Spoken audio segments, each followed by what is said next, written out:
Hello friends, अभी हम देख रहे हैं Kirchhoff's law of heat radiation. यानी बॉडी जो हीट रेडिएट करती है या बॉडी हीट एब्सॉर्ब करती है, तो उससे रिलेटेड उन्होंने लॉ बनाया है। उस लॉ का दो स्टेटमेंट है, उसका पहला स्टेटमेंट लिखूंगा, बाद में दूसरा स्टेटमेंट लिखूंगा। तो यहाँ पे लिख रहा हूँ मैं स्टेटमेंट 1। ठीक है, तो क्या कहा उन्होंने कि at a given temperature, at a given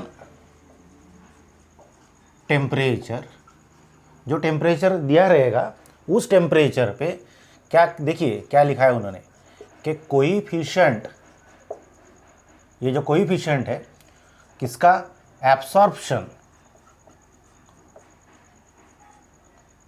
coefficient of absorption, जिसे हम एब्सॉर्प्टिविटी भी कहते हैं। तो कोई at a given temperature coefficient of absorption is equal to the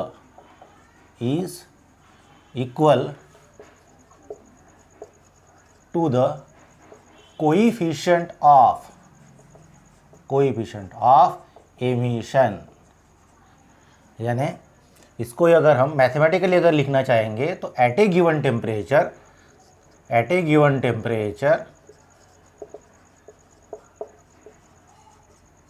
क्या है, कोएफिशिएंट ऑफ एब्सॉर्प्शन। तो यहाँ पे शॉर्टकट में लिखेंगे हम coefficient of absorption is equal to coefficient of emission.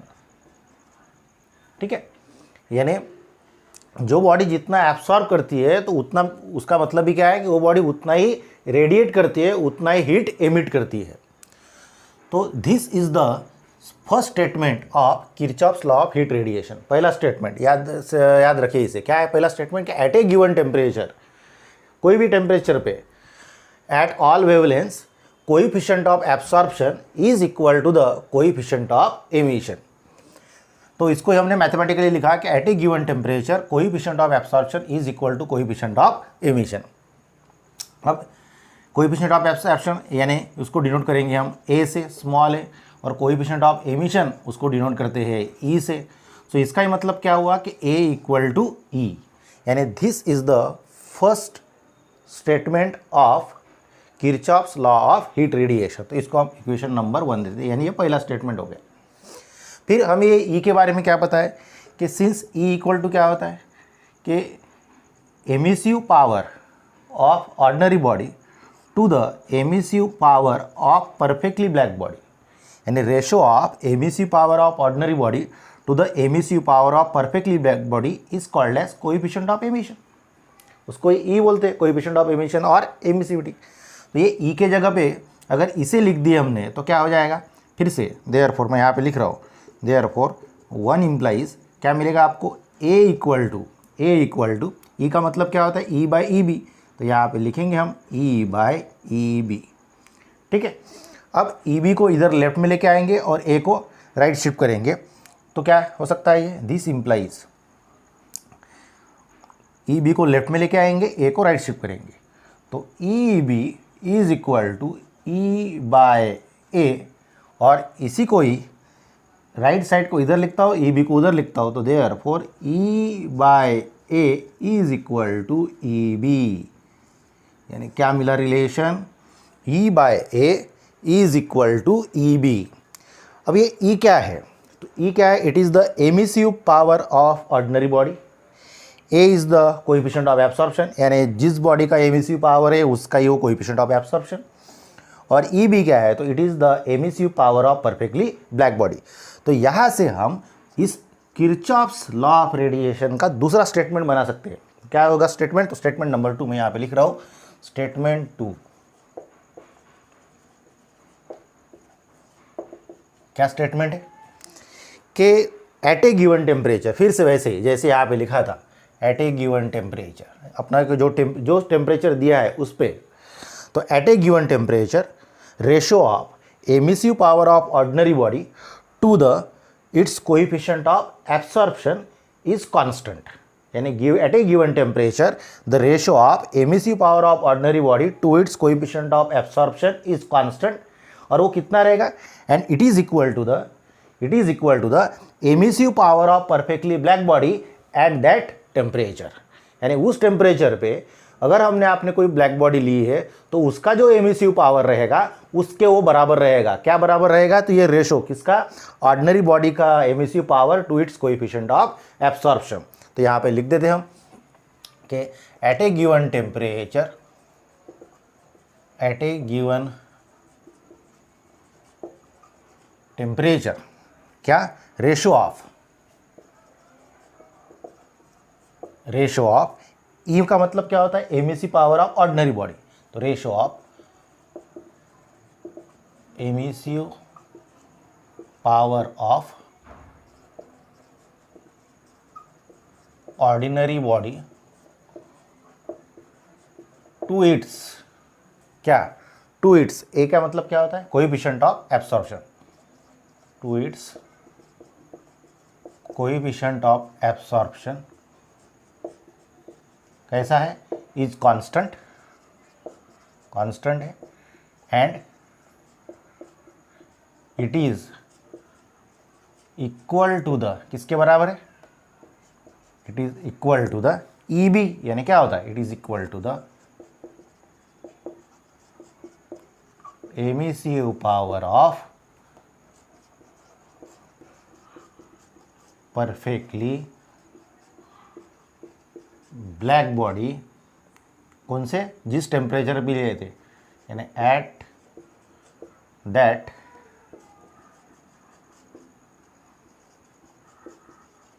Temperature. तो इन दिस वे ये दोनों जो स्टेटमेंट है, these are the statements of Kirchhoff's law of heat radiation.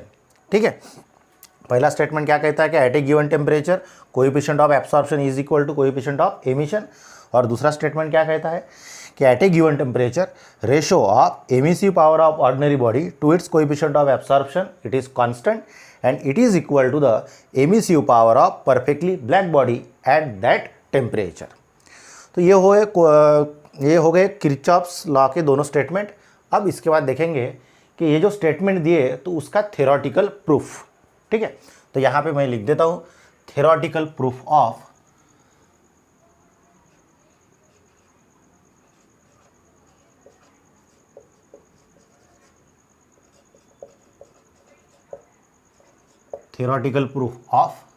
Kirchhoff's law of heat radiation.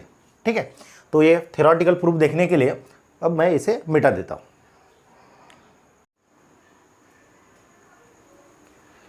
तो स्टार्ट करते हैं theoretical proof of Kirchhoff's law of heat radiation. बराबर, अब उसके लिए हमने क्या किया है, ये दो बॉडीज़ पकड़ी है। ठीक है, तो क्लियरली डिफरेंस नज़र आ रहा है।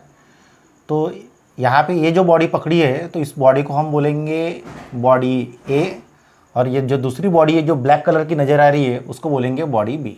सो here we have considered two bodies, body A and body B. तो बॉडी ए यानी क्या है? तो it is ordinary body.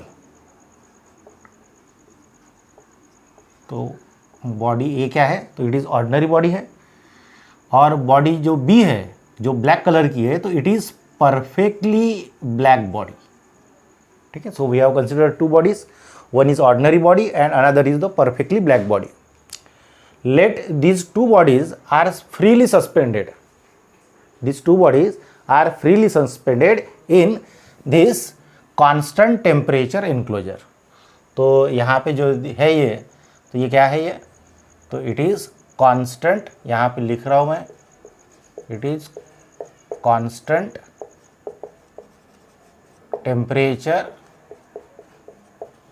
enclosure। यानी ये जो सिस्टम है ये क्या कर रही है, ये जो अंदर है इसके जो टेम्परेचर है उसको क्या कर रही है? मेंटेन कर रही है, कांस्टेंट रख रही है। That's why it is called as constant temperature enclosure. अब ये दो बॉडीज को हमने इस कांस्टेंट टेम्परेचर एनक्लोजर में रख दिया है तो क्या होगा? मान के चलिए कि दोनों का इनिशियल जो टेम्परेचर वो डिफरेंट होगा, कुछ और होगा, बट जैसे ही दोनों को इस टेम्परेचर कांस्टेंट टेम्परेचर एनक्लोजर में रख दिया तो क्या होगा? आफ्टर सम टाइम, कुछ समय बाद, both the bodies, ordinary body and this perfectly black body will attain the same temperature. दोनों बॉडीज का कुछ समय के बाद जो टेम्परेचर है वो क्या हो जाएगा? सेम हो जाएगा। इसका ही मतलब ये है कि स्टार्टिंग में जो अमाउंट ऑफ हीट रेडिएटेड है बाय दिस ऑर्डिनरी बॉडी ये कुछ अलग होगा, यानी rate of emission, rate of radiation कुछ अलग होगा। परफेक्टली ब्लैक बॉडी का भी रेट ऑफ रेडिएशन कुछ अलग होगा। ऑर्डिनरी बॉडी का रेट ऑफ एब्सॉर्प्शन कुछ अलग होगा, परफेक्टली ब्लैक बॉडी का रेट ऑफ एब्सॉर्प्शन अलग होगा। बट आफ्टर सम टाइम, कुछ समय के बाद दोनों का जो रेट ऑफ एमिशन और एब्सॉर्प्शन है वो दोनों क्या हो जाएगा, सेम हो जाएगा। So both will attain the same temperature after some time.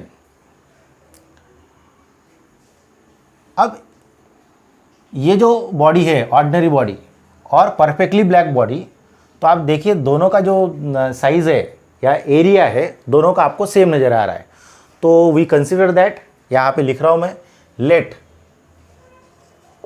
Late A is the surface area of each body. दोनों का सरफेस एरिया सेम है तो एक कंसिडर करेंगे, यानी जो मैथमेटिकल लेटर है वो ए, उसको कंसिडर करेंगे कि area, surface area of each body बराबर। अब ये जो बॉडी ऑर्डिनरी बॉडी है ये भी हीट एमिट कर रही है, परफेक्टली ब्लैक बॉडी है वो भी हीट एमिट कर रही है। तो ऑर्डिनरी बॉडी इसके ऊपर भी हीट ये भी एब्सॉर्ब कर रही है और परफेक्ट ब्लैक बॉडी ये भी हीट क्या कर रही है, एब्सॉर्ब कर रही है। तो यहाँ पे लिख रहा हूँ let Q is the amount of radiant heat, यहाँ पे लिख रहा हूँ मैं, radiant heat incident on each body. दोनों बॉडी के ऊपर कितना हीट आ रहा है, Q is the amount of radiant heat, इतना फॉल हो रहा है। क्योंकि दोनों का आप टेम्परेचर सेम है तो दोनों के ऊपर same amount of radiant heat fall हो रहा है बराबर। अब यहाँ पे लिखते हैं हम E। तो E क्या है, it is the emissive power of ordinary body. जो पहली बॉडी ली है उस बॉडी का ये क्या है, एमिसिव पावर। सिमिलरली EB, तो EB is the emissive power of, B लिखा ही है तो इसका मतलब होगा परफेक्टली ब्लैक बॉडी। ओके, फिर A लिख देते, A यानी क्या होगा, तो A होगा कोएफिशिएंट ऑफ एब्सॉर्प्शन, ठीक है, और E होगा कोएफिशिएंट ऑफ, E का मतलब होगा कोएफिशिएंट ऑफ एमिशन, ठीक है। तो E is the emissive power of ordinary body और EB is the emissive power of perfectly black body. A coefficient of absorption और E is the coefficient of emission. तो यहाँ पे लिख देते हैं फॉर ऑर्डिनरी बॉडी, ये दोनों ऑर्डिनरी बॉडी के लिए होगा, ठीक है। फिर ये परफेक्टली ब्लैक बॉडी के लिए A और E का E क्या है, तो अगेन A और E are the coefficient of absorption and coefficient of emission for perfectly black body, but उनका वैल्यू पता है।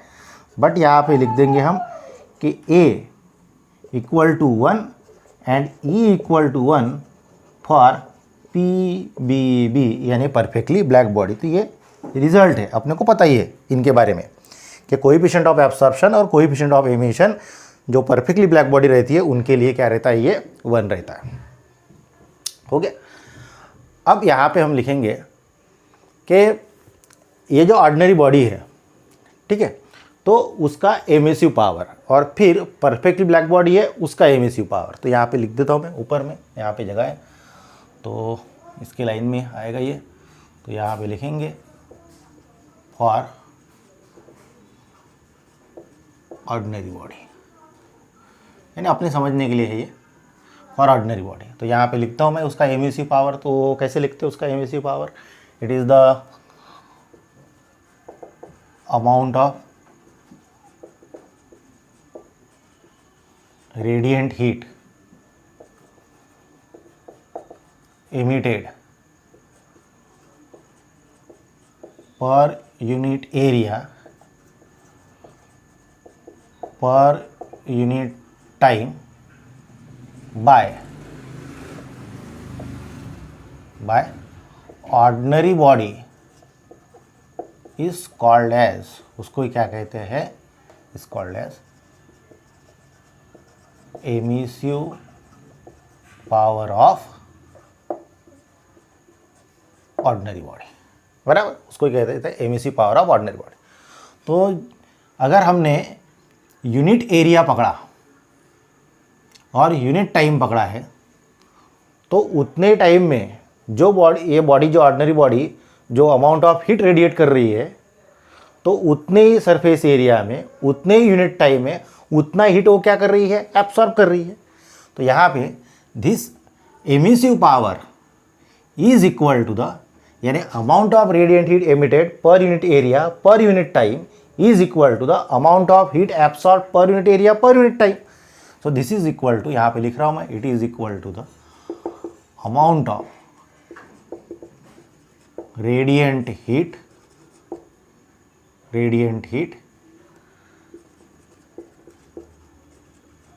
Absorb per unit area per unit time, बराबर। यानी जितना हीट ये एमिट कर रही है उतना ही हीट ये क्या कर रही है, बॉडी एब्सॉर्ब कर रही है।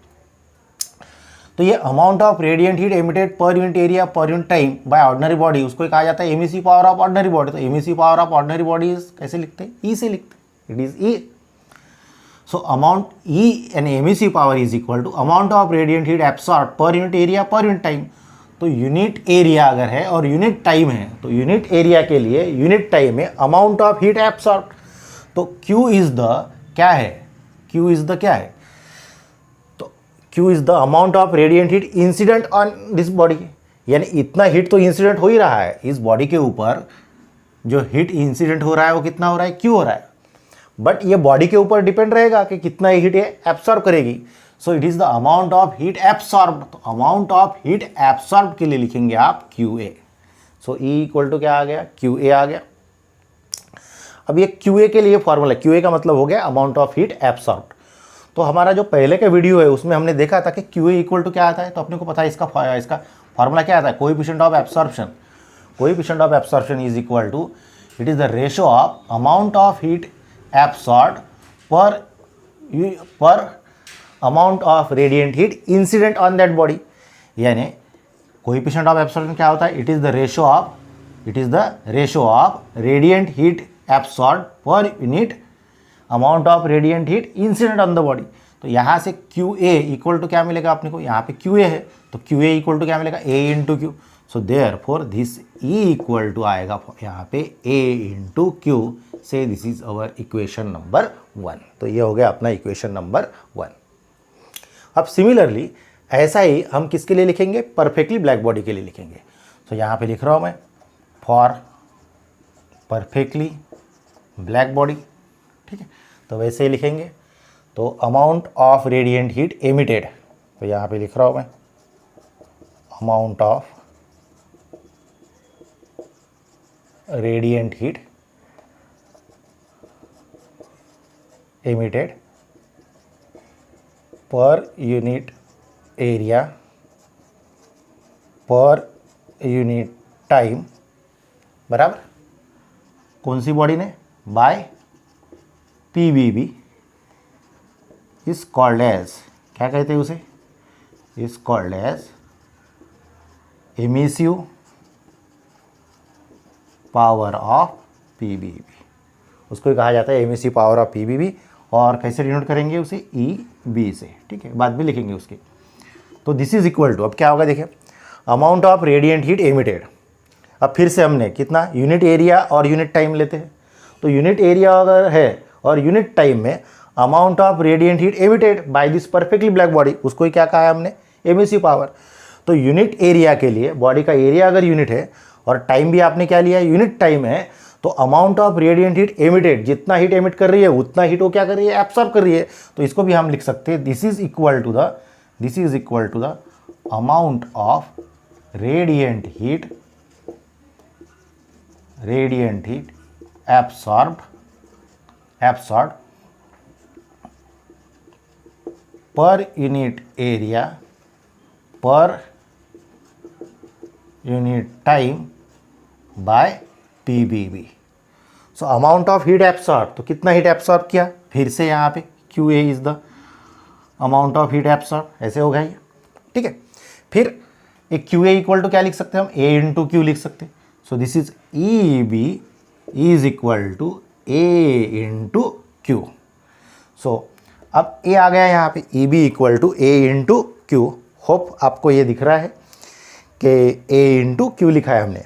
तो A क्या हो गया यहाँ पे, A हो गया coefficient of absorption. But coefficient of absorption for this PBB, ये जो परफेक्टली ब्लैक बॉडी हमने यहाँ पे ली है, तो इस परफेक्टली ब्लैक बॉडी के लिए कोएफिशिएंट ऑफ एब्सॉर्प्शन कितना है, इट इज़ 1 है। सो देयरफॉर यही इक्वेशन हम यहाँ पे लिख रहा हूँ। देयरफॉर EB इक्वल टू क्या आएगा यहाँ पे, EB equal to coefficient of absorption क्या है 1। तो यहाँ पे लिख रहे हैं since A equal to 1 for PBB, जो यहाँ पे अगर नहीं दिख रहा है आपको तो यहाँ पे हम लिख ही चुके हैं कि A equal to 1 for PBB। तो लिखा है यहाँ पे A इक्वल टू 1, तो A का वैल्यू अगर 1 हो जाए तो EB इक्वल टू क्या हो जाएगा, Q हो जाएगा। Therefore EB equal to Q, say it is equation number 2। हो गया क्लियर। सो अपने को E इक्वल टू क्या मिला, A इंटू क्यू, और EB इक्वल टू क्या मिला, Q, यानी एमिसिव पावर यहाँ पे ब्लैक बॉडी का जो है it is equal to Q। This is our equation number 2। अब इसके बाद एक सिंपल मैथमेटिक्स है, इसको सॉल्व करना है अपने को, एकदम सिंपल मैथमेटिक्स है। तो सॉल्व करने के लिए क्या करता हूँ, यहाँ पे जो लेफ्ट में ये मैटर लिखा है इसको मैं मिटा देता हूँ और फिर हम इसे सॉल्व करेंगे। तो 1 इक्वेशन नंबर 1 क्या है, E equal to A into Q, और 2 क्या है, EB इक्वल टू Q। तो ये 1/2 कर लेते हैं हम। तो देयरफॉर 1 डिवाइडेड बाय 2, अगर ऐसा करते हैं तो क्या मिलेगा अपने को, देखिए यहाँ पे 1 क्या है, E equal to A into Q है, अपॉन 2 क्या था, EB इक्वल टू Q है, तो EB इक्वल टू Q। तो क्या हुआ यहाँ से, देखिए ये Q गेट कैंसल।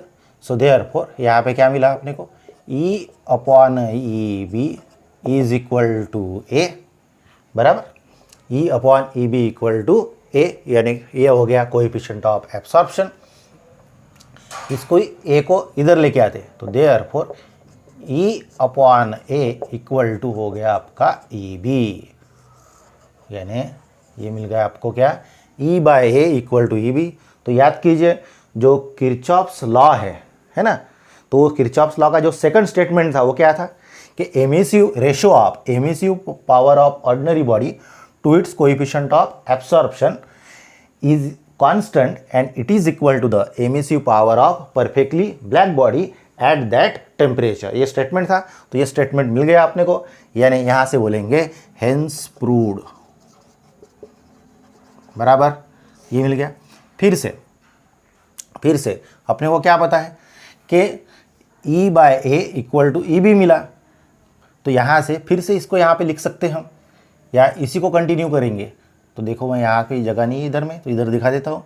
तो फिर से ये EB को इधर लेके आते हैं, यानी ये ऊपर जाएगा अभी फिर से। तो E by EB is equal to A हो गया, EB को इधर लेके आए, A को सामने लेके गए।